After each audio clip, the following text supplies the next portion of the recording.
copywritten production of the Recreation Centers of Sun City Incorporated and is intended for the sole purpose of informing our Recreation Center members.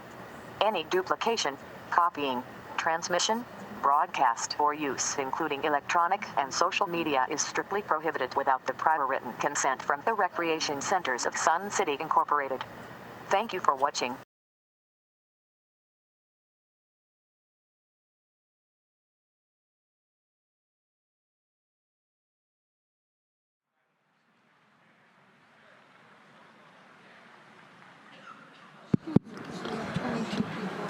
Hi, folks. Welcome to our first exchange meeting for 2026. If you would rise if you're able, and we'll start with the Pledge of Allegiance.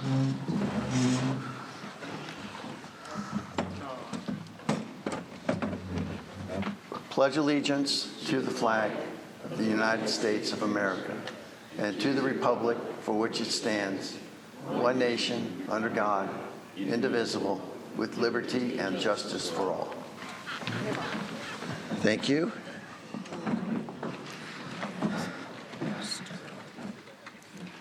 All right, welcome to the exchange. I'm Tom Foster, President of the 2026 Board of Directors. This meeting is audio and video recorded by the RCSC, and we are also live streaming today. Please take out your cell phones and electronic devices and make sure they're on a silent mode. As a reminder, verbal or physical aggression toward any member, guest, or RCSC employee is not acceptable. Offenders may be asked to leave the meeting. Let me start here by introducing the Board of Directors, our timekeeper today, and the management personnel. Director Brissett. Good morning, everybody. Nice to see so many here on a new year. We added chairs. That's a first. Excellent. Oh, here. Secretary Keiss. Good morning. That's me, right? Yeah. That's you. Boy, how late were you out on New Year's Eve? So, Vice President Confirm nor deny that. Okay, Vice President Nettesign. Good morning, everybody. And former Director Gray is now Treasurer Gray. Good morning. Director Mapes. Here. Morning. And Director Ruff.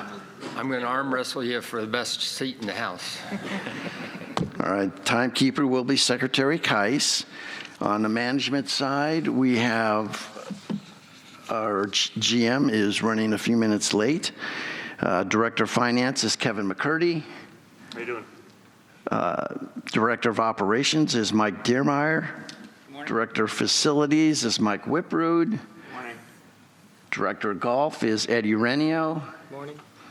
And the board coordinator is Marcia Johnson. Good morning. I get kudos because I didn't forget her today. So, all right. Let me also recognize Alan Kleinhans, Carly Young, and Miguel Jackson, who are our audio and visual engineers. A couple things to start with before we get into the regular part of the meeting. First of all, we did lose Maureen Almazan last week. She left the organization, but she was a tremendous asset in putting together a lot of the events and activities that we all shared in. So she was able to use that experience to enhance her economic abilities. So we can't blame her for that, but we will certainly miss her. And a couple other things here. Board appointments, we're still accepting resumes. If anyone would like the opportunity to fill, we still have 2 vacancies on the board. So if you would like to send a resume in, you would be considered for one of those 2 vacancies. We have a change in some of the things, how a full full year pass is accounted for the golf situation. Secretary Keiss, would you like to elaborate on that? Yes, the Director of Golf and the Director of Finance and the Golf Advisory Committee have been working on a way to spread out the pain for people that have the annual no-fee pass. As many of you might know, the no-fee pass has gone up to $2,800 a year. And it's gone up quite a bit lately because we needed to. So what we've come up with is a plan that to break that down into 2 installments, so that the first month that a person's no-fee pass is due, if they pay half of it at that point, then 3 months from then they can pay the other half of it. So that spreads out the pain somewhat, so it's not as big it's not as onerous on people going through. And we think that this will is a benefit to our members because it makes it less painful to be able to play golf as they might enjoy. So thanks to Eddie and Kevin and everybody that's worked on it. We're glad to be able to do this to help the members. All right, thank you. When you came in, we had a slide up for where we are with Mountain View, and Vice President Nettesheim, would you like to elaborate on that? I have it all in my presentation. Oh, we're having a presentation. I Yeah. thought we were just having a slide. Nope. Well, then it's time for you to get up and do your presentation. Lack of coordination on my part, I apologize. Alan, could you put the presentation up, please? Okay, this is our January update. I'm doing my roam around thing that I like to do. I'm going to try not to turn off the slide presentation because at least once every day, time I do this, I manage to turn it off. So I'm going to try really hard not to. So, the Mountain View progress, what's completed? You know the first 3 bullets, but the final bullet says the research and analysis of the option 3 permutations have been delivered to us. So if you remember last month, December, I made the statement that we had asked our task Triarch with taking option 3, which was the sun, the moon, and the stars, and giving us permutations of that at different, could be included at different price points. So they have done that for us, and it has been delivered, and it has been shared with the membership. So in progress for the RCSC board, we're still providing Triarch with any additional data. We're still reviewing any kind of design contracts as they come in. We are in meetings, infrequent meetings at this point because Triarch's head down doing all of the design work. But the option 3 permutations, we're looking for member feedback. We're going to be doing analysis on that feedback, and then at the Board of Directors meeting at the end of the month, we will have a vote on which permutation of option 3 we will choose. So in progress for Triarch, they're completing the topographic survey. They have reviewed the buildings that may remain in the final design, and buildings that remain in the final design will be related to the permutations that you guys see tomorrow night when Triarch does their presentation. So the design phase, basically, as I said, option 3 was the members' request for the sun, the moon, and the stars, everything we wanted in our wish list, and then maybe a little bit more. So we're going to do a presentation, or Triarch is going to come and do a presentation tomorrow at 5:30 right here. Please come. We really encourage everybody to come. There's the 3 permutations for option 3, and they are related to budget. So I would strongly recommend you come. If not, look at the presentation online. This will be live streamed, so please watch the live stream if you can't make it. And the slope flat floor seating research, and you're going to hear it referred to as retractable versus fixed seating, is how you're going to hear it referred to in the presentation for the performance space. So once the board has voted on an option 3 permutation, Triarch will then reach out to impacted clubs and stakeholders to talk about things like, what size cabinet do you need? Do you need 4 shelves, 5 shelves, 17 shelves? Those kind of things. Those more detailed design issues that as we flesh out the final design for Mountain View, we will be able to determine. And this is kind of exciting, guys. Now we're actually going to start talking. Once we get past this last vote, we're actually going to be starting to talk about things like color. I mean, color. All along, we've been talking about this space or that space. Now we're going to be talking about things like color and shelving. And, you know, if we do the pool, do we do this kind of a cabana or that kind of a cabana, or what does seating look like at the pool? So these are some, I think it's a good step. We're going in the right direction to get Mountain View done. We're sharing the design progress on the website, our Facebook page, and email drafts, and our exchange meetings. So we're doing that to make sure that we can communicate as much as possible. Please let us know if there are other ways that you can share information with us, or you think that we should share information. So if you have a better way of communicating with the members and you want to share that, we're open to ideas. Please let us know. It's really, we want to get this out to as many people as possible. So if there's things that we're not doing that you think might help, please let us know. Please continue to communicate with us. If you need to talk with us, you can contact us as Board of Directors at suncityaz.org. We all get those emails. So rather than having to do one email for each director, you'd send it to the Board of Directors. Everybody gets to see it. And everybody benefits from your opinion and what you want to share with us. So please continue to communicate. So what comes next? The Triarch Town Hall meeting on January 13th at 5:30. The monthly design updates that I do here, where I'm sharing with you what has happened this month.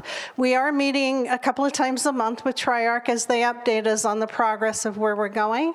That's part of what feeds into this presentation to ensure that we're sharing things as much as possible with the members. We are identifying member engagement opportunities to present design preferences as we move forward. And then we will have a final design presentation to the members. So once the design is done and everything has been decided, then we will come to you and say, voila, here we are. This is what we've got, and this is what we're going forward with. So I encourage you, as the Triarch reaches out, if you're in a club or you're in a community group that they reach out to, please, please engage with them like you have done since the start of visioning. I've said it before, and I'll say it again, without your help, without your input, we would not be as far along as we are. So thank you guys for that. So again, Mountain View Town Hall, permutation presentation for option 3 right here tomorrow, 5:30. And the members will have the opportunity, after they've heard the presentation, they will have the opportunity to come up to the podium and speak and ask questions. So I encourage everybody who has an interest, a vested thought process around Mountain View, to please come to the town hall and share your thoughts with us, because we as the board will be taking that information away, and everything that you share with us will weigh in on how each member of each director on the board will vote come the end of the month. So calendar. Fourth quarter of 25, the design contracts were signed. January 13th is the option 3 permutations town hall, and then the remaining design dates are to be determined once we have more firm decision around the 3 permutations that Triarch is going to present to everybody, including, I want to share that across all 3 permutations is the discussion of the fixed versus retractable seating option. So when you're listening to it, assume that once you see that part of the presentation, it applies to all three. It's not just this one. Because what we did was, as you'll see with the presentation, we treated that as a separate discussion point because of the fact that it applies to all three permutations. It's not just, oh, you can only have this, so it applies. So thank you for coming. We continue to look forward to your update. It's great to see so many faces. Today it's January, and I guess I'll be here for another year to tell you about Mountain View. Thank you, guys.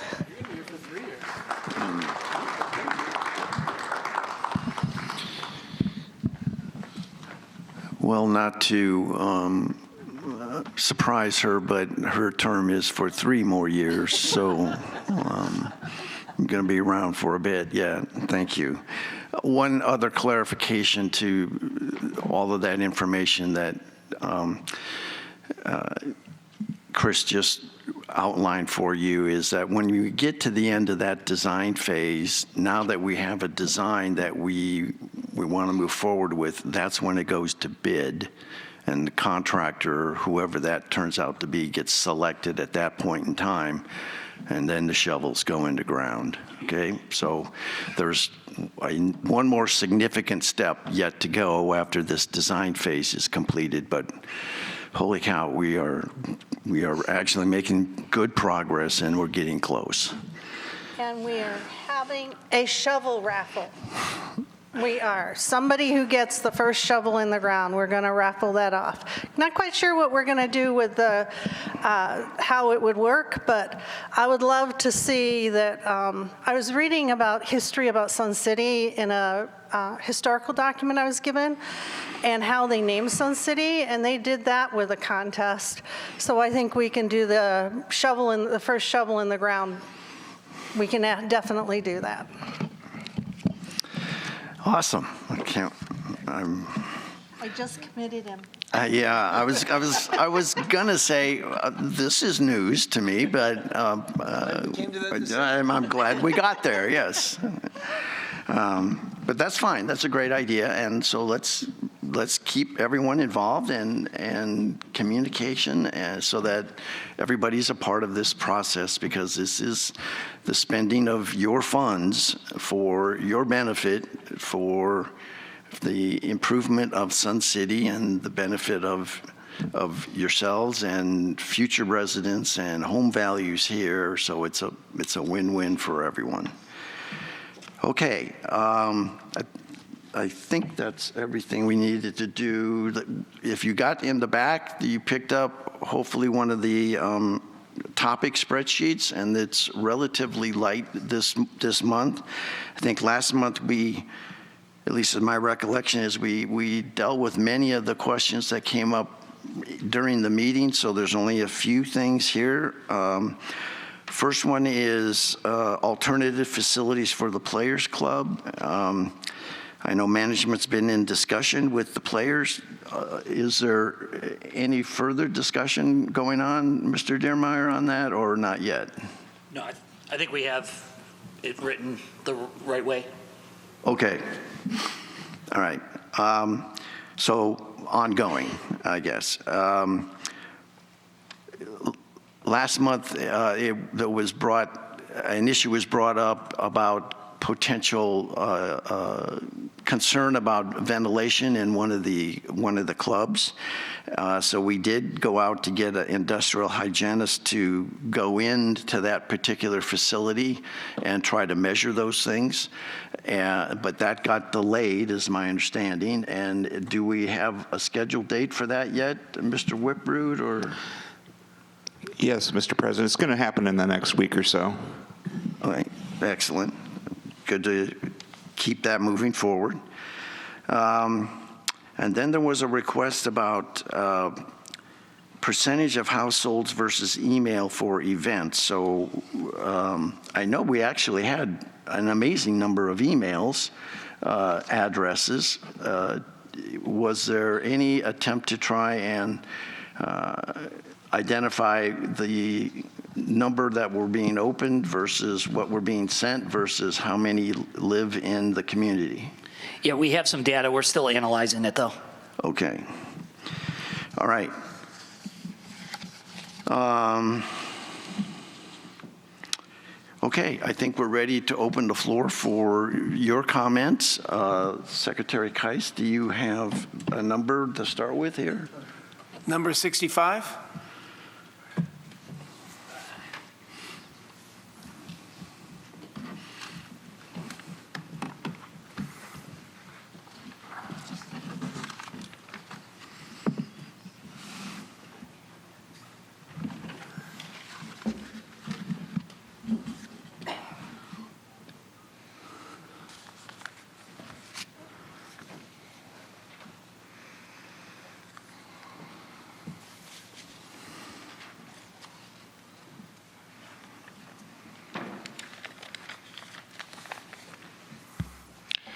Good morning, distinguished board. My name is Bill Agee, 149789. I am the president of the Duffyland Dog Park Social Club, and I would like to talk about some of the responsibilities of the social club. Number one being we're expected to enforce rules. Some of the rules cannot be enforced. For example, wearing dog tags and having vaccinated dogs is not only a rule, but it's a law. I've approached several people about not having tags, and I've been cursed at, I've been physically threatened. And you're probably thinking, well, if that happens, fill out an incident report form. That's hard to do when you don't know the name of the person because they won't give it to you. It's just, like I said, some of the rules are just too hard to enforce. I would suggest sending out board employees or employees of RCSC to randomly come out and try to enforce those rules. I would also like to talk about emptying garbage bins and taking them to the dumpster. First of all, we're constantly running out of large garbage bags. When this happens, the bags get so full that people can't lift them. And sometimes the bottoms fall out because of the quality of the bags. We would like to have help from the maintenance crews to empty those bags. We are the only club that has to do this. A lack of garbage bags and poop bags has been a problem for a long time. We constantly run out. Thank you, and I would appreciate your help on this matter. Okay. Thank you, Phil. Appreciate that. Are the bags being replenished or no? All right.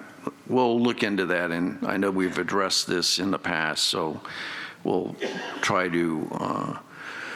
It's been addressed several times, but nothing. Okay, then it's time to see if we can't put a little more enforcement behind that. The reasons is I've had club members go to the board's office and ask the receptionist why bags weren't being replenished, and her answer was it's because people are stealing. Well, I remember that incident, and that's been addressed, so you shouldn't need to worry about that part. But we just want to make sure that maintenance has been providing bags on a continual basis, but I'm getting the drift from you that it's hit and miss or not. It's very hit and miss. Okay, so we'll look into it and see what we Yes. can do. We'll look into it and see what we can do to improve it. The reason we go Sir, can you come back with afterwards? well, he's asking me questions. Okay. The reasons we go through the law is because we can't fill them up. Because, like I said, they're too heavy and the Yep. bottoms fall out, so we're emptying them when they're just about half full. So, yeah, we go through a lot of bags, but there's also a lot of people that go to the park. Director Mapes. Yes.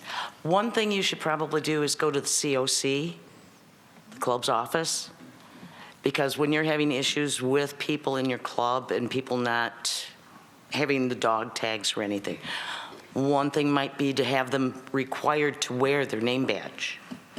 If you've got a membership card for your club, that they have this on so you can see what their name is.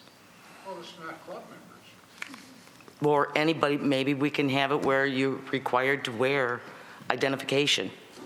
Well, it just, They have to have their card to get in there. someone else opens. Or, They have to have their name and their, mhm. and I don't think. Probably should be. Get people to wear badges. Yeah, All right. come on down to the COC and we'll talk about it. Yeah, let's move on. Thank you for those comments, though, Phil. Number 66, please. Hi, Paul Hiles, number 127710. I want to propose a exemption in the board policy and maybe the bylaws. I've talked about it before, but I was told that it was already in the rules. I don't see it in there. The exemption would be that if you inherit a house, which you're not on the title, and you're married to the last owner, then you don't have to pay the PIF and SIF fees to transfer it to your own name or trust.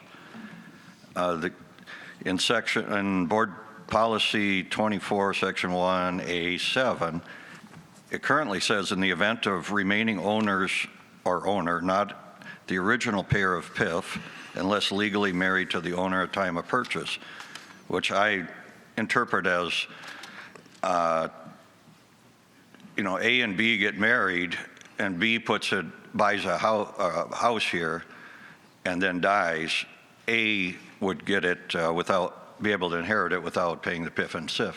What I propose is changing it to unless legally married to the owner at time of death, and then transfer it to themselves or their own trust.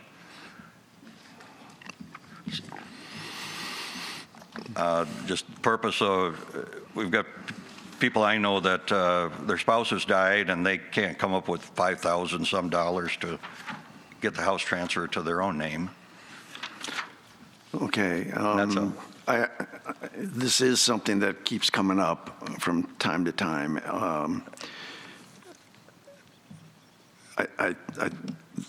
The bylaws group did try to address that. I believe Director. In the bylaws, it says, in the event of death of the sole owner on a property deed, a spouse who is married to the property prior to the property purchase will be considered the owner and is not liable for PIF or SIF fees. That is in the bylaws now, sir. Oh, okay, I just looked them up online last night. Yeah, if you look in the bylaws, it's under definitions, P3. See, yeah, I think there was a. Okay. Yeah, I'm saying if one person buys a house and then you get married after that, the person who owns it, the remaining person can inherit it without the fee. Okay. Well, we'll have I to don't know look if I'm into stating that. There that was well. some legal, those things were written with a lot of legal guidance, so we'll have to make sure that that would be appropriate. And I know there are all kinds of other insurance issues that come up if you're married prior to coming in, but you're fine, but if you're married after coming in, not so much. So we'll just have to look Okay. through that and make sure. So I have some notes. Can I give it to whoever's interested? certainly. Yes, please.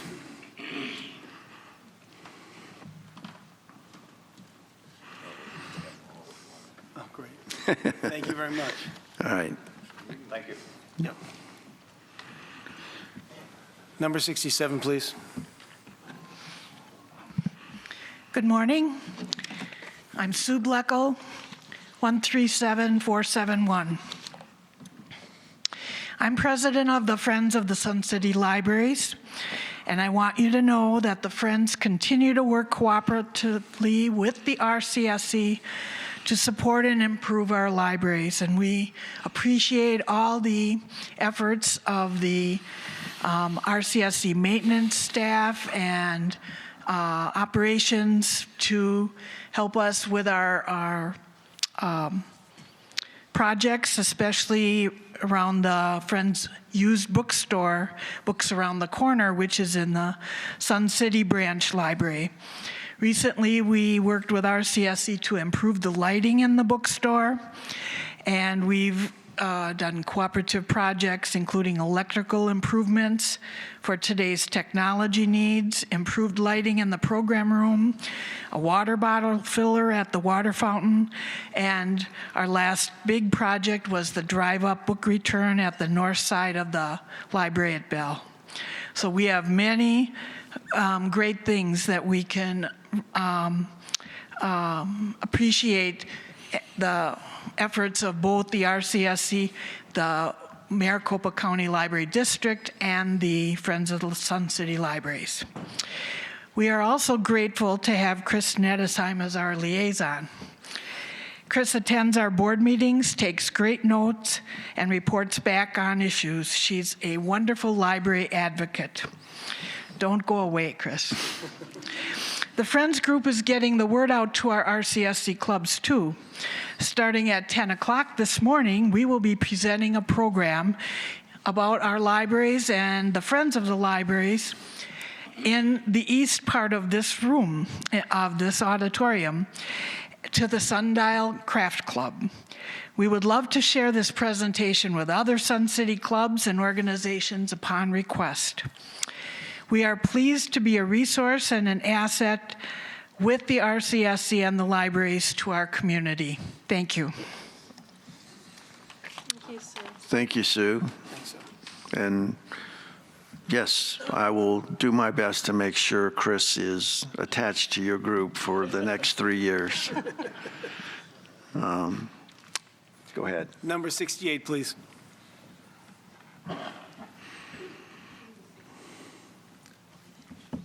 I thought she was 67. Were you 67 or 68? Sue?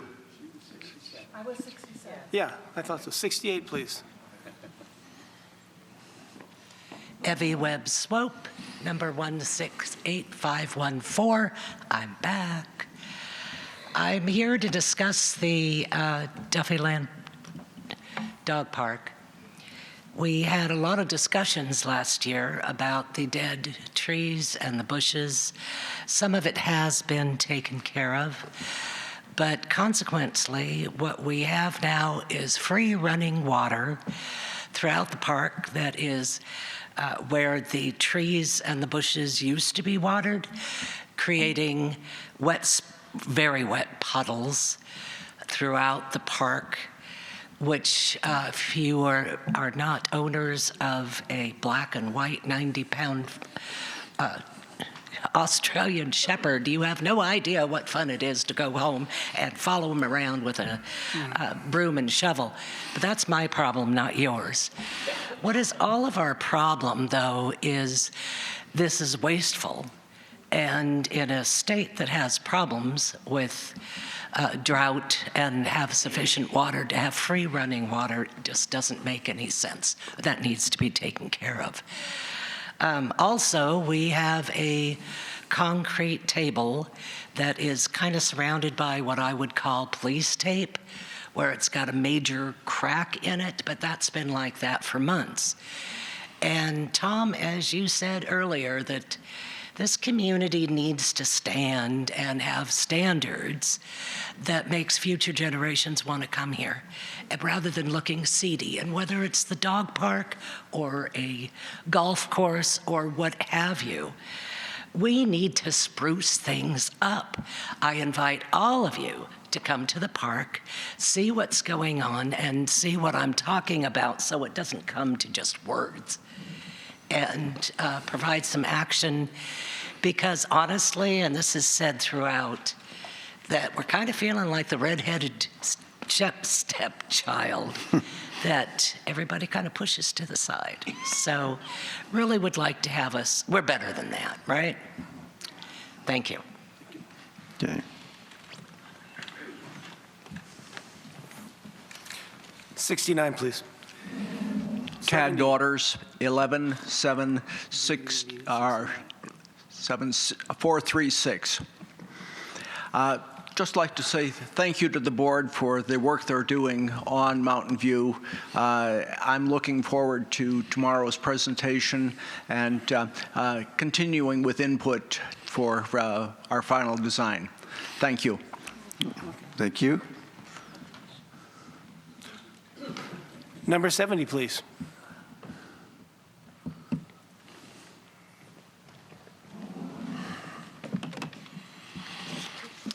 Hello, Board. Susan Bjork, 112-650. As you know, normally I wing it, but I wrote this down because it's really important. So first, I want to thank you, Tom, for the backhanded compliment at the LRP the other day. I'm apparently smart, but I don't let things go. So what I'd like to do is point out some of those things that I don't let go and why they may be important to not let go until we see clarity around the decisions being made. So first, when I first moved here after owning, our house has been in the family since 2003. I own the house since 2010. I moved here 21, was the $40 million spend on Mountain View. So I kept on that. And, we're evolved, kind of back to where we were with the SAC, but we're evolved. The $20 million neglected maintenance, which also included, this isn't as large of a spend, but it included those chairs at Mountain View, or at Marionette, which ended up being a community embarrassment on social media. The next thing was replacing the general manager because of his incompetence at the time. So now we've got a good general manager that's going to work for our community, hopefully, and we see hope. Replacing the director of golf, and now we've got Eddie, who is fantastic, and he turned it around, and you can see what competence can get you. The third, or the fifth, whatever I'm on, indoor dog facility. Now, I have never been against an indoor dog facility, but I think it can be done for a lot less than even $500,000. But what you're doing is you're spending $500,000, $500,000 on a dog park or an indoor dog facility at Lakeview, which Lakeview is up for remodel. So that kind of ties the hands of the LRP as far as remodel, if we don't want to waste that $500,000 in another couple years, because we won't want to demolish spending $500,000 now. Yet finally, the master plan, which could be less than that $500,000, which was agreed to by the board on February 27th of 2025 to start in 2025 and end in 2026. But it's now pushed to 2027. And I know we talk about accounting issues, but we've worded things before to finagle things into the PIF. So we need to work on that. So while you may not like my need to press on what, wanting clear answers, actions, and decisions that don't make the least bit of sense, I didn't let them go rightly because this is our money, the owner's money, not just yours. And you're to make decisions in the best interest of all of Sun City, not just a few members. And prioritizing those decisions is important. So acting in good faith of all members as a whole is required. Thank you, Susan. Number 71, please.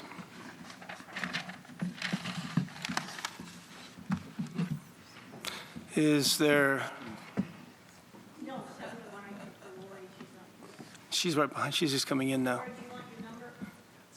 Okay. So, stranger in the back, if you don't have a number, since no one else wants to speak, you can come also. He's got a number. You got a number? You're 72? Wow.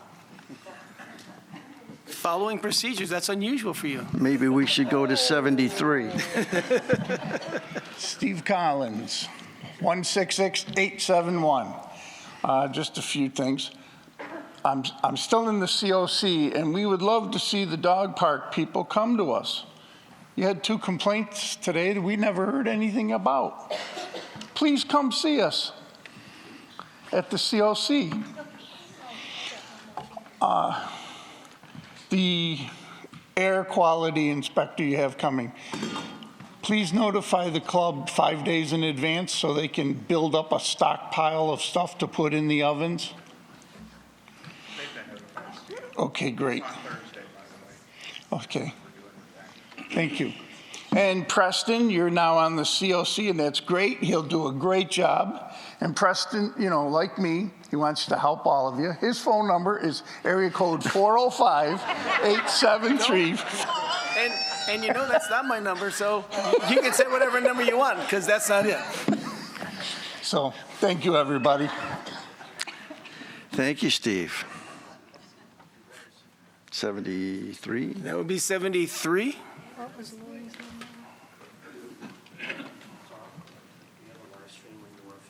Oh, I'm sorry. Let's do 73 first. Let's do this one, and then we'll touch the live stream. Okay. Kim Donnelly Summers, 159369. I'm a member of Duffy Land Dog Park and a 2-a-day usually visitor to the dog park. We really need maintenance's help. There's no longer that we can take care of all the broom pushing. I'm facing my 7th fusion in a week. So there's no way we can keep up picking up extra poop, broom pushing, and emptying those garbage. There's just no way we can do that. The place is a mess. And following Deb's comments about trying to keep the place looking nice, that's how I believe too. We want to shine Duffy Land Dog Park. We want people who are coming in for the very first time to really see it and enjoy it and want to be there. Have there been problems? Yes. Are there problems? Yes. And the only ones right now, we are just getting too old to pick up everything. Pat's been doing it for a year now, and it hurts her back, and a lot of other people's also. We need some people to come in there and help us with the dog bags and with the picking up. Once a month is not enough to have your guys come in and clean up the park.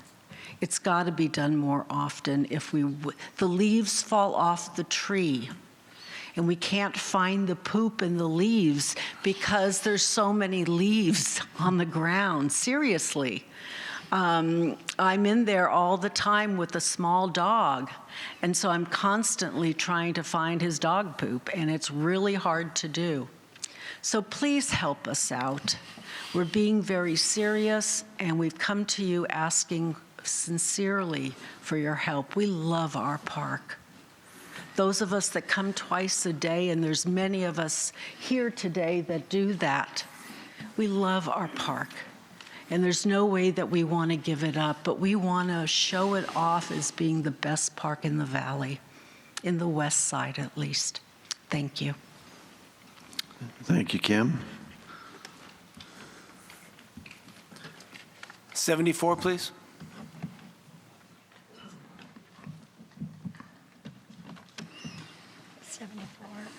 Sorry, I have a little hoarse here. I have to read my number. These people know their numbers. 51858, Pat Holder. I'm with the Duffy Land Dog Park. I know. What I'm here for is we're asking to have maintenance come and empty our bins, because I have been doing it for 3.5 years, and sometimes 3 times a week. The last time I did it, because lack of black bags, I had to empty them all into one, getting it up, putting it over a dumpster. Dumpsters are this high. I'm 5'3", I'm not short. Dumpsters this high. This probably weighed 15 pounds. Getting it up there, my hand got caught under there. I pulled a ligament in my arm. So what I'm saying is that we need help lifting, or we need help emptying the bags.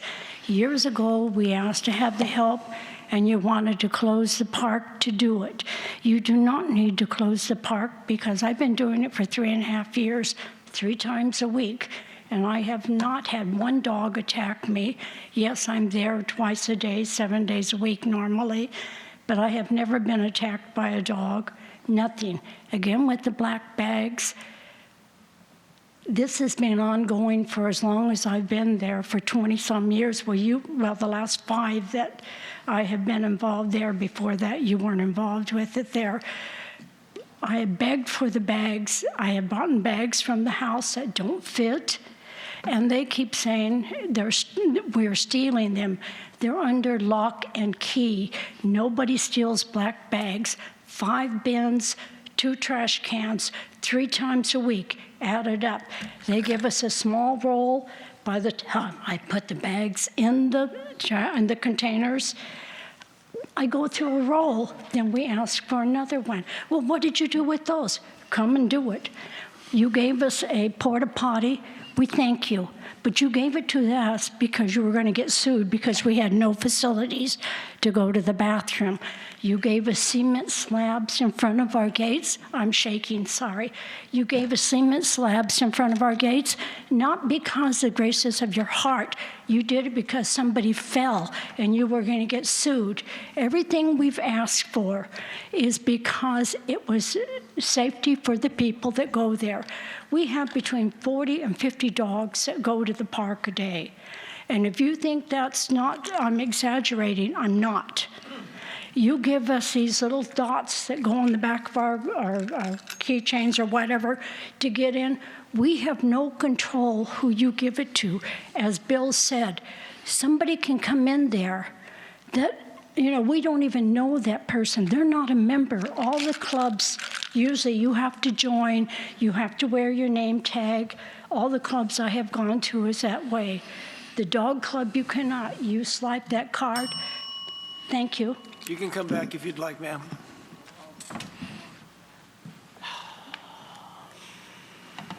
Number 75, please. Oh, there is a 75. It's never going away. Oh, I'm sorry, I forgot. The live stream first, yes, I'm sorry, Go ahead. my fault. Mike? You want me to do it? Yeah, go ahead.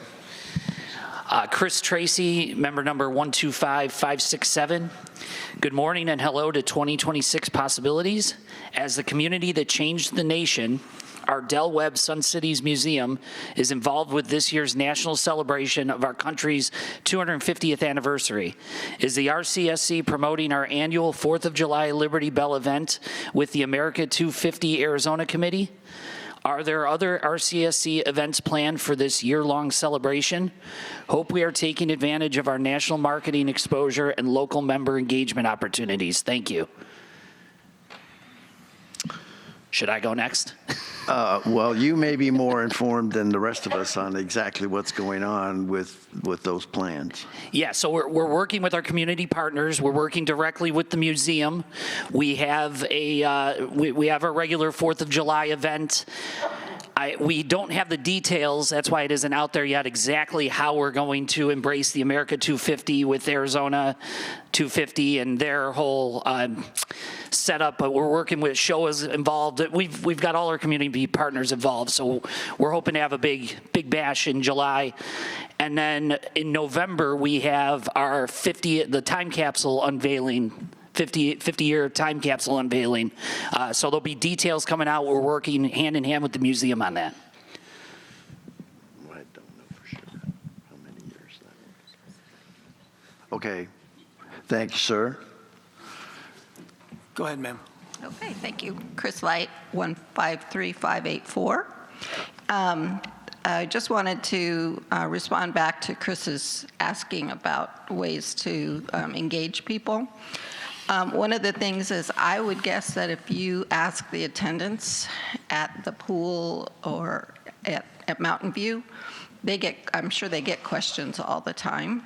So A, they're a great source of information, and B, maybe a hard copy of information kept there for people that are interested might be one way to do that. You can definitely do that. Yeah. My thank yous to getting the streaming going. It's been incredibly helpful. I did have one question. Last time I looked, there was not any updates. Well, there was updates, but it showed that all the meetings were always going to be at 9 o'clock in the morning. And this is a very active community, and a lot of things go on between 9 and 10 in the mornings. And 2, we are aging the other direction now as we're starting to get younger and younger people in, and a lot of them are still working. So I just would like you guys to readdress that issue of timing of the meetings. Okay? Thank you all. Appreciate what you do. I'm sorry, Secretary Keiss. Yeah, Chris, I agree with you. We've talked about this for a while, and I understand that the meeting schedule has been set for this year, but I think we really need to look into redoing that and providing some more versatility in times when not only the exchanges are, but the board meetings are. I think that's important. We need to look into that and make changes. Okay. Is there anyone else? 70. Number 76, please. Susan Bjork, 112-650. So to finalize what I was saying before, because I know, Tom, you're going to say that the indoor dog park or whatever dog training facility went through the proper channels, but I'd like to remind you that that was an arbitrary number that didn't go through BP 16, and at the time that it was approved, the president of the board was married to the dog club president, so it kind of lends to the special projects that we all want gone. And most importantly, the master plan, which is probably going to be less than that, we didn't, in the LRP, the people that were responsible for the master plan, we said we weren't going to pursue additional work because it was a lot of work put into that process. And we weren't going to pursue additional work until there were monies committed in 2025 to start the process, and then we could continue in 2026. But that didn't happen. So that was not, and that project is in the best interest of the entire community. And so that's where I have the issue. But again, to your statement about me being smart but not letting things go, I think I'm smart in trying to get the answers that we need about these decisions that are being made for the entire community with our dollars. It's not little petty stuff that I'm pursuing. I think I'm smart in making sure that we stay on top because, of course, we can look at Minnesota and see what's happened there for lack of interest in what's going on. Thank you, Susan. Number 77, please.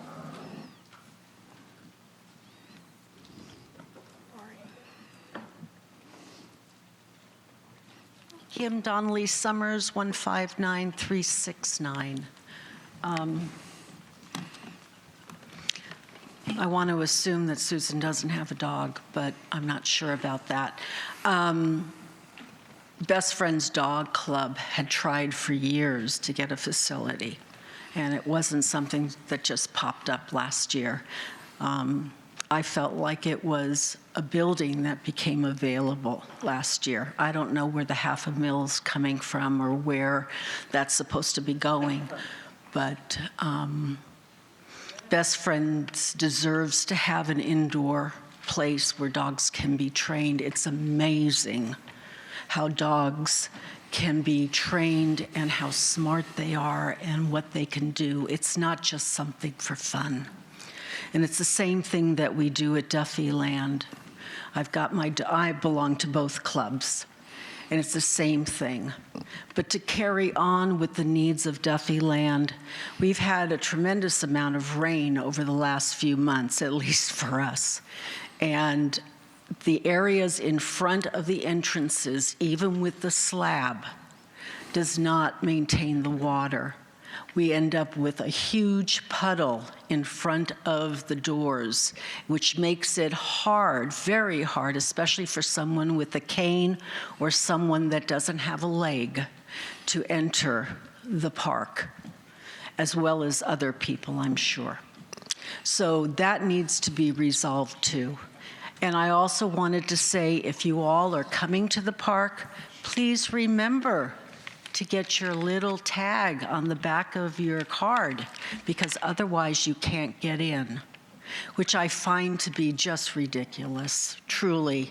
And I guess new cameras went up and a new system went in, and I don't know how much you guys paid for it, but I imagine it wasn't cheap.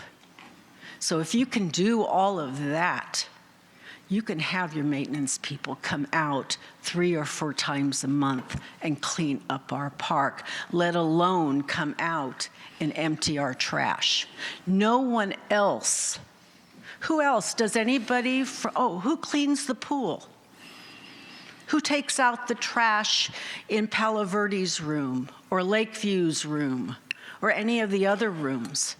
None of the members do that. Why are we forced to do that to keep our park clean?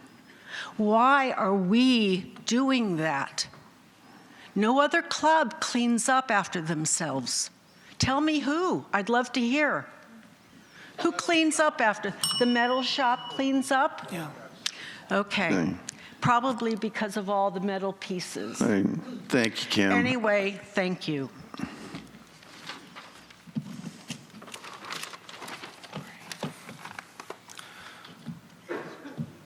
Number 78.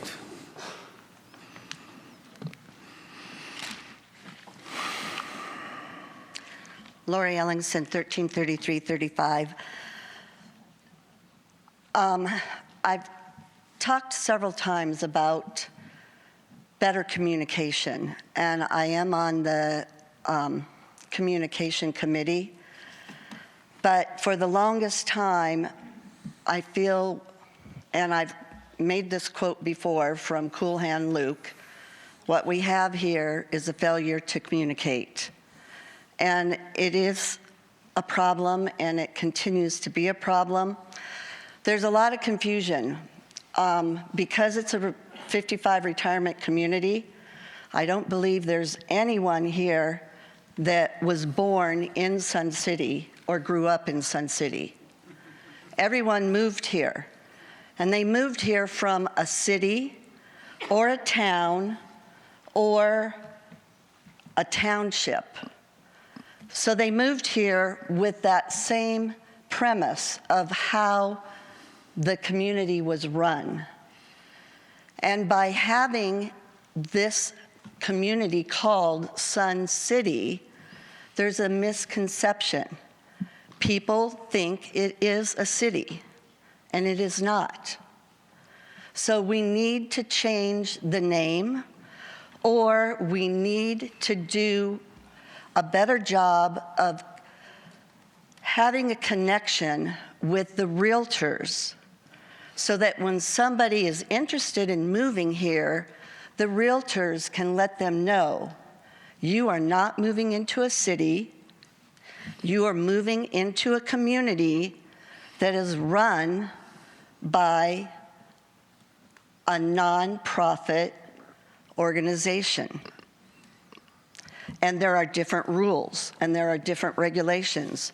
And that would help eliminate all the confusion that people have.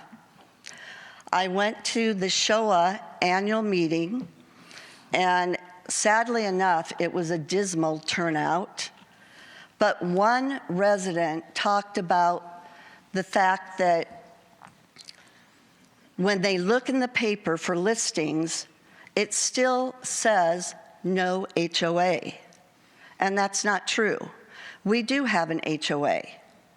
It's that it's not required.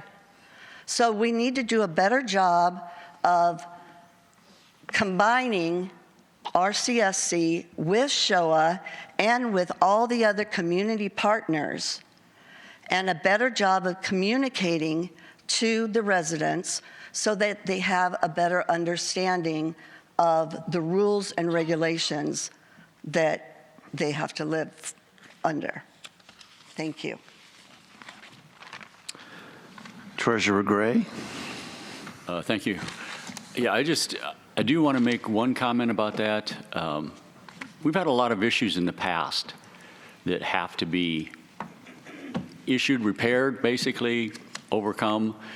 I just want to say one of the things with this particular board and this last year is in the past, the rec centers have not always been as well focused on the other nonprofit organizations in Sun City.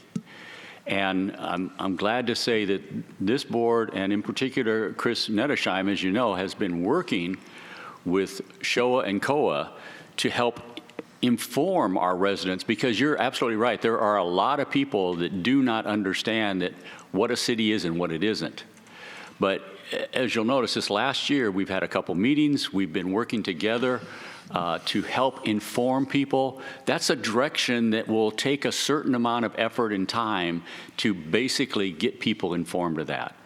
And I think, too, you're absolutely right, and I appreciate having some realtors here, because we do have a lot of realtors that are selling in Sun City, and unfortunately, there's a lot of realtors that they may get a client and they come here and we're not in their field of expertise. They're realtors, but they don't know our community.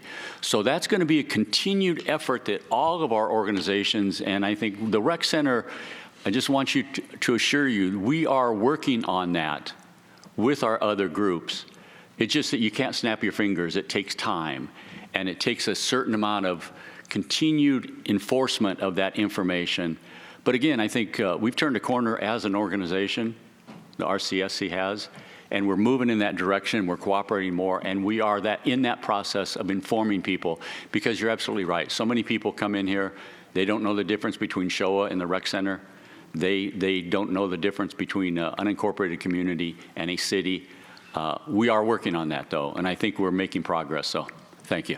Will you be putting that as the front page of your monthly newspaper?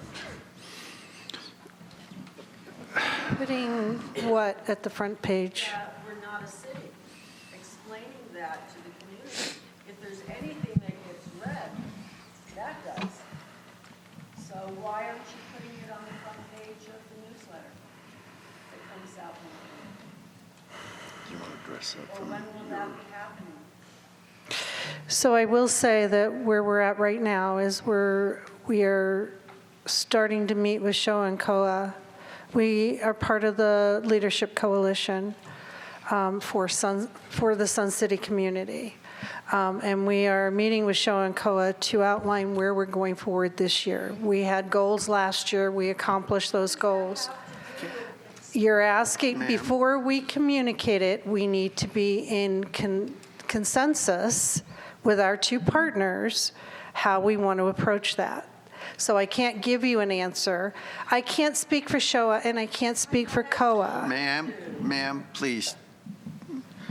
What I'm telling you is that once we have met, we'll have a discussion.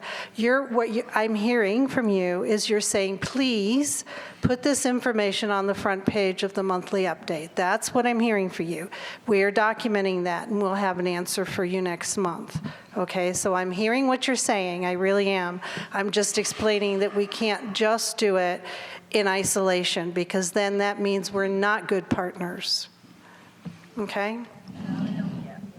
Well, there have been, excuse me, ma'am, please. We don't want this to become too much of a free-for-all, just a little free-for-all, but not too much. Now, Chris and SHOA and COA have been putting on these town hall kind of events numerous times during the year where they explain exactly what was just raised by Ms. Ellington about, okay, what does the rec center do and what are they responsible for? What does SHOA do? What are they responsible for? What does COA do? And the posse, and on and on and on, of all the different organizations that are responsible for services within this unincorporated community. How many times we sit here and someone comes up and says, I have a complaint about the roads. This is a rec center. That's the only thing we have responsibilities for. We are not in charge of roads. We're not in charge of stoplights. We're not in charge of crossings. You know, those are things that the county has to be responsible for. And it is, I admit, it is confusing. And it is a source of continuous explanation to current residents as well as prospective residents of just who's on first and who's on second and I don't know who's on third kind of thing, that it's unclear who's responsible for what, when, and where. We are having these discussions and meetings to try and help address those issues. You may or may not attend those, I don't know, but they've been, I think, very well attended, and the explanations that we've been trying to push out into the community are, I think, pretty inclusive. So we post the YouTube videos of the presentations every time they happen. They're out there. We have the information on our website talking about what RCSC is and what it's not. We have the Sun City Museum that clearly states what our community is. We have SHOA stating what our community is. We have COA stating what our community is. We have CAN, we have the Posse, we have the Prides. Ma'am, that's enough. Okay, this is not the purpose to have an argument like this in this environment.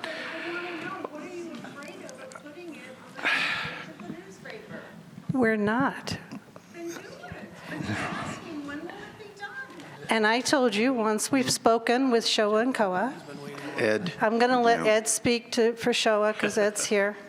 But I'm going to say, when we've had that discussion, we will bring your request back next month and have an answer. Something may happen before then, but we will have an answer because we respond to the exchange questions. So thank you for bringing the question up. It's much appreciated. Good morning. Ed Van Ness, 116313. Currently the president of SHOA. And I have to say to Rick's comment that we have made major steps in communicating with each other, working together as a cohesive unit, which we have never done in the history of Sun City until this past year. So you got to give us time to move forward to get a plan in place where we can come to you guys and explain what we're doing together. And, I have to congratulate the board for what they have done this past year. They've turned this around immensely, and we are so excited about what we are doing together. Our coalition meeting, which is held in the Posse, is just the leaders of the community that come together and we voice our opinions. We talk about what's going on, what can we do to help each other, and we're really moving ground, whether you know it or not. It's come a long ways. There are going to be continual problems that are going to pop up, and this is where you need to bring it to us. We understand you have worries about the roads. Come to the Roads and Safety meeting, which meets every third Wednesday of the month. It's the SHOA office at 10 p.m. or 10 a.m. I'm sorry, we don't we don't want to stay up that late. But anyways, thank you for voicing your opinions, and thank you for bringing these things to the attention of the board. But we are a cohesive unit now that are working together, and Kristen Outside, you've done a marvelous job in pushing this forward.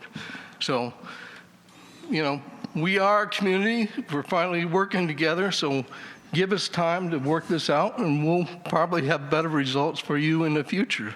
But thank you for voicing your concerns. Thank you, Ed. Phil, did you want to?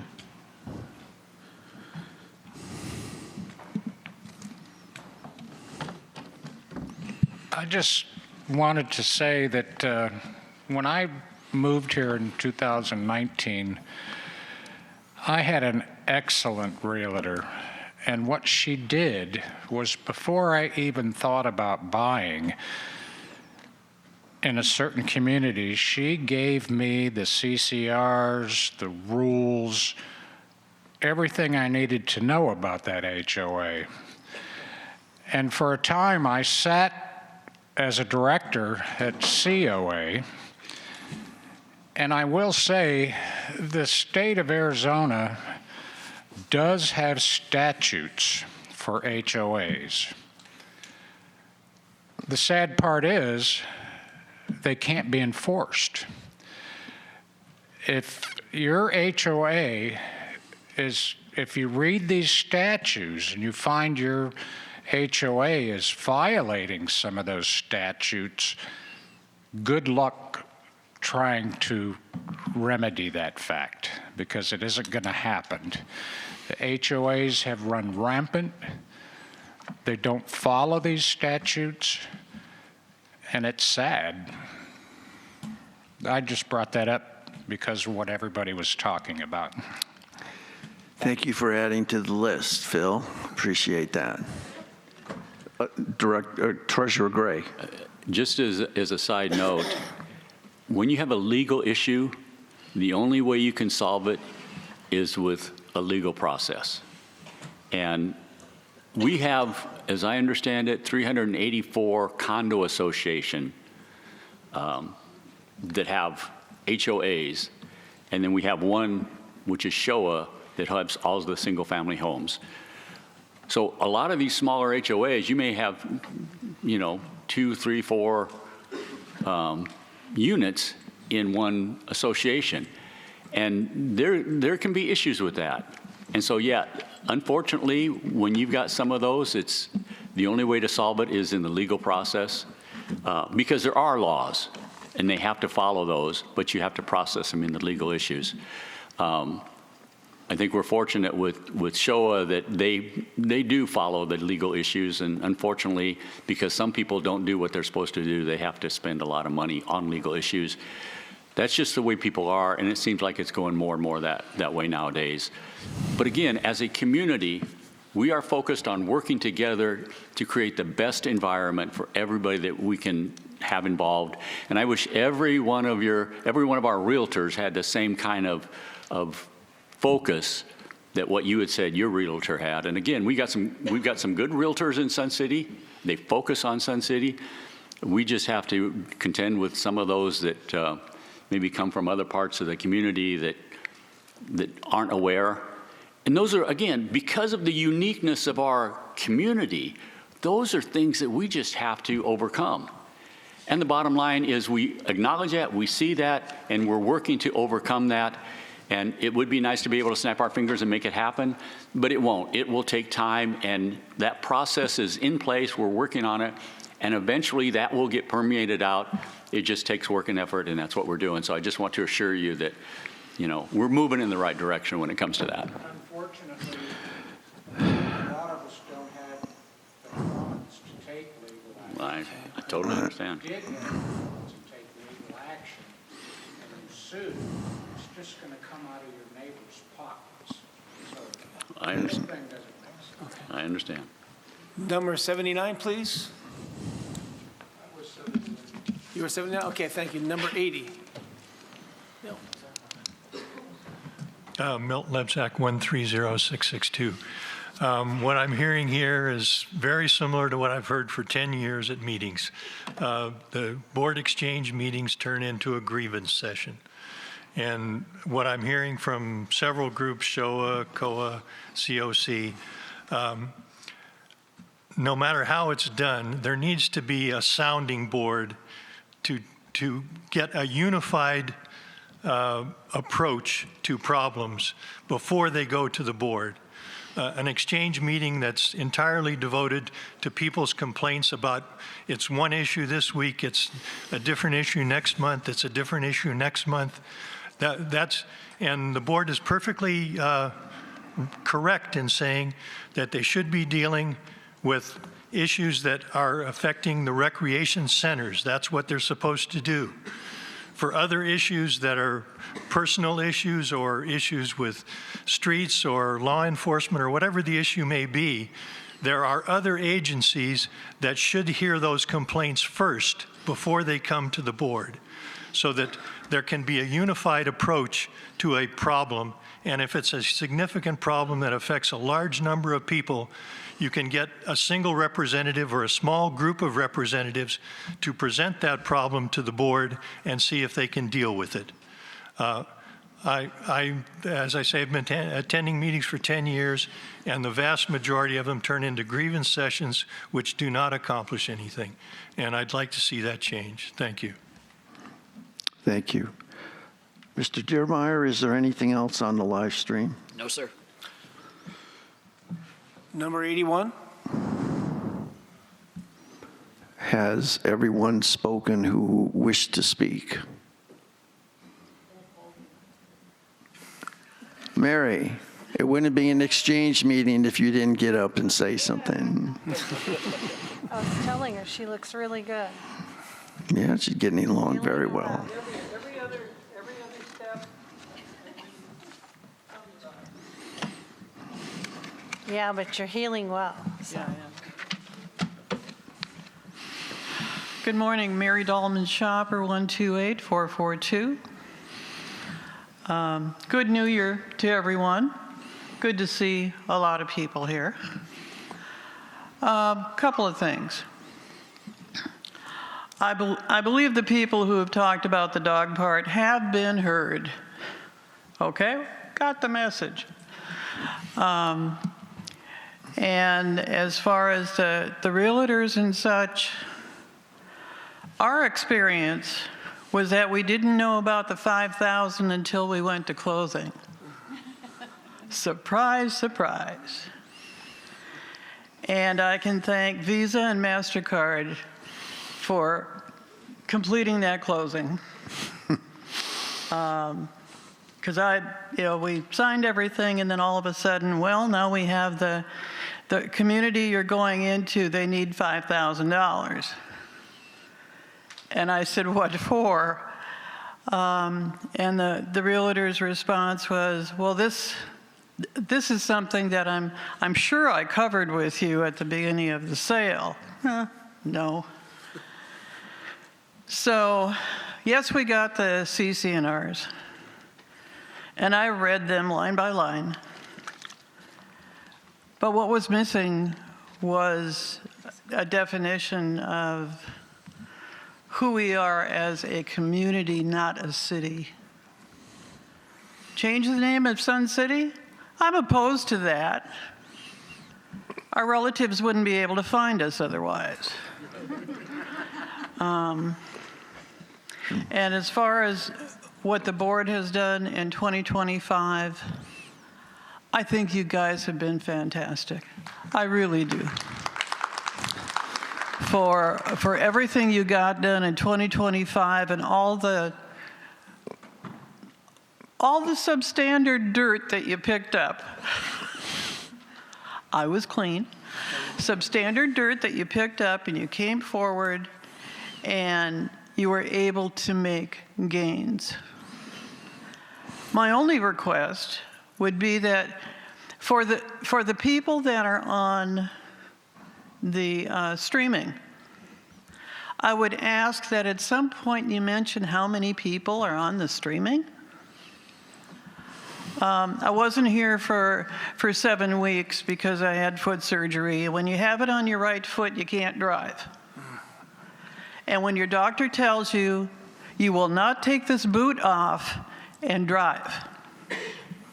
So at some point, I think that would be helpful, even though we needed more chairs this morning, which was exciting.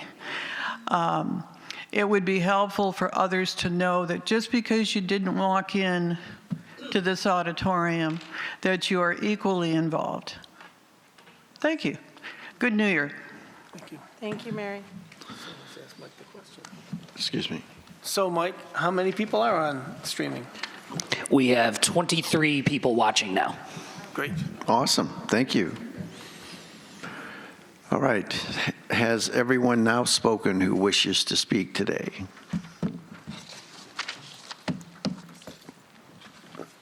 Art Van Ness, 168-188. I like the idea of creating a committee so that, like Duffy Land Dog Park has issues, they bring it in front of the board meeting here, and it's not the time or place to try to come up with resolutions. Maybe with that different committee, they could come up with solutions and present it to the board at that point. So I think that's a great idea. Now, I do have a dog. I've never been to Duffy Land Park. I don't have any idea where it is, but I am responsible for my dog. I bring poop bags with me, and I bring the poop back home with me. One thing, I don't know, maybe you can have Parks and Sons rubbish removal, go to the park and use that like twice a week, like home residential removal instead of a dumpster. They pick up the small bags. Might be a resolution so that they don't have to pick up the poop and put it into the dumpster, or put a smaller dumpster. You know, that's where that committee could get together and present the resolutions to the board that would help Duffyland Dog Park. Maybe hire a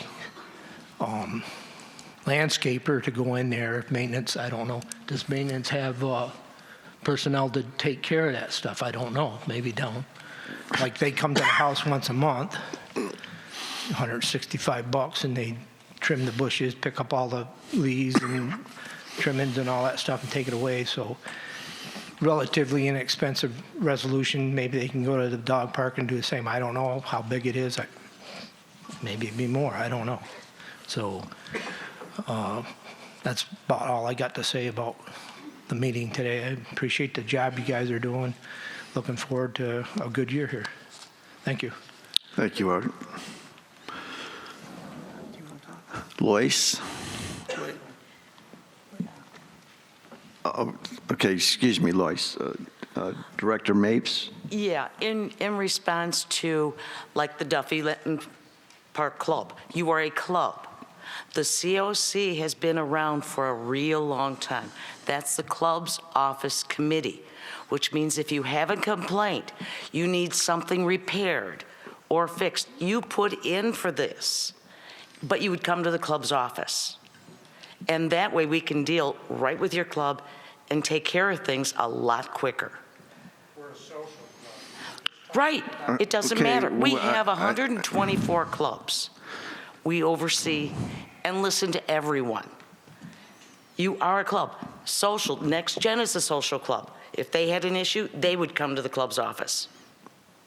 It's all part of it. Okay, let's not debate too much here. Was, Lois, did you want to make a comment? Yeah. It's at Oakmont. Oakmont Recreation Center. It's on Del Webb, just south of 107th. 107th, just south of Grand. Avenue. Yeah. On the right side. Okay. Good morning. Happy New Year to all of us.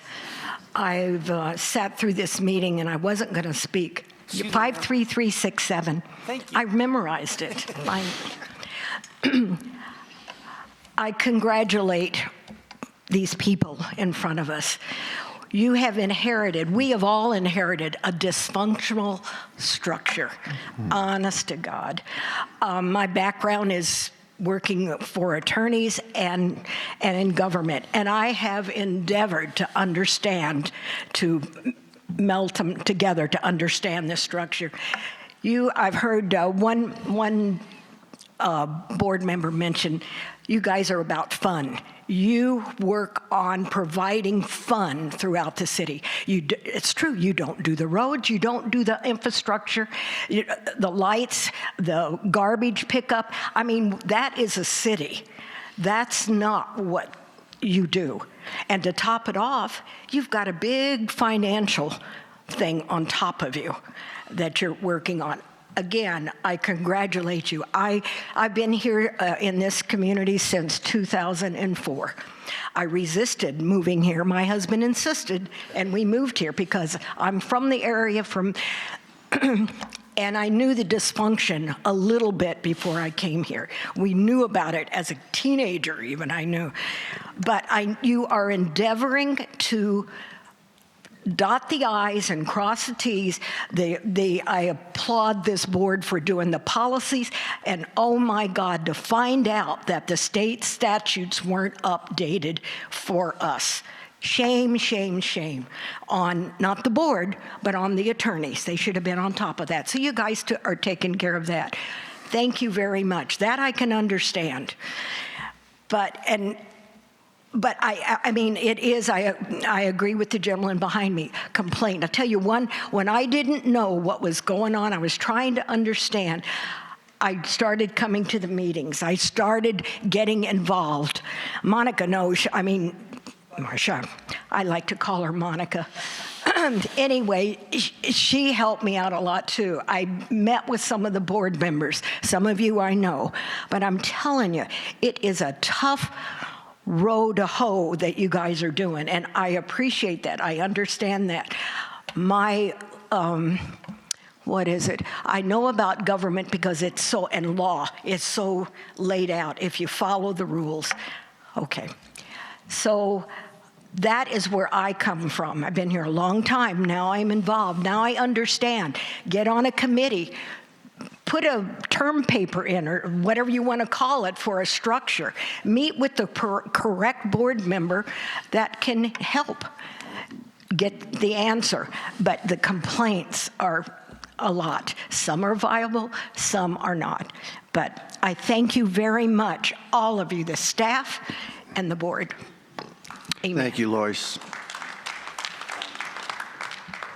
Treasurer Gray. Thank you, sir. Yeah, I just want to also thank you, Lois, for, I didn't know that you came here with dread and trepidation because of the community. Having experience, I can understand that now. But I do appreciate the fact that you are involved and you're on a committee, you're working. And for those that don't know, she was also a former city manager, so that awareness of for her is very deep. And so I appreciate your commitment. And I just want to applaud. We've got, you're one that serves. We've got a lot of other people that serve, Sun City residents that serve on our boards, that contribute. So it's not just the board of directors that we have here. It's a community of people that are contributing on all of our other committees too, that help make our community great. And again, just like Lois, people come with their skills and their background that they bring to the table to serve us as a community. And I think as residents of a non-city city, we have a lot to be thankful for, and I think we need to be aware of that and acknowledge that. So again, thank you for your service too. Okay, have we finished? Lori, did you wish to add a final comment? Please. Lori Ellingson, 133335, and for the record, Duke Ellington is not my uncle. So my name is Ellingson. So in our Sun City update on page 20 and 21 are the community partners. So I would like to make a suggestion that we add another community partner, and that would be partnering with the realtors that sell property here in Sun City. That might help with a lot of confusion. When I bought my home, I was not told about the rec center fee. When I signed from electronically from Denver, Colorado. When I got here and got the key, my realtor said, "Who do you want on your deed for a rec center card?" And I hesitated and I said, "Well, I don't know." And she goes, you can add somebody anytime you want." So I said, okay. Now I realize if I do add someone else, I'm going to have to pay the $500 transfer fee and the $30 all these other fees. So we need to have a better community partner with the realtors, and that would help eliminate a lot of the problems. Another thing is, I suggested that we change the facility fee to community enhancement fee. And I was told we can't do that because of all the legal work. But maybe underneath the facility fee, we can do a better job of explaining what it's all about. There's too many people that think that that fee is only for the rec centers, and we might want to change. Instead of RCSC, Rec Centers of Sun City, maybe change it to Community Centers of Sun City. The dog park, the softball field, the Viewpoint Lake, those are not rec centers. Those are parks, community facilities. So that might help with some of the confusion and some of the angst that a lot of people bring up. Thank you. Thank you, Lori. Do I dare ask one last time, has everyone spoken who wishes to speak this morning?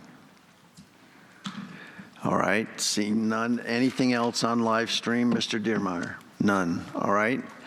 Thank you for your attendance. We are adjourned now, and hopefully we'll see you tomorrow evening for the presentation by Triart.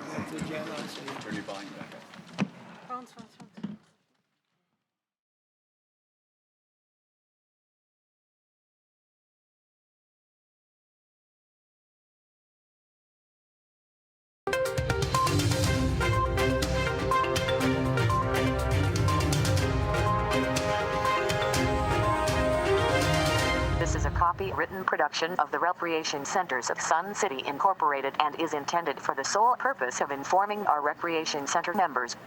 Any duplication, copying, transmission, broadcast, or use, including electronic and social media, is strictly prohibited without the prior written consent from the Recreation Centers of Sun City Incorporated. Thank you for watching.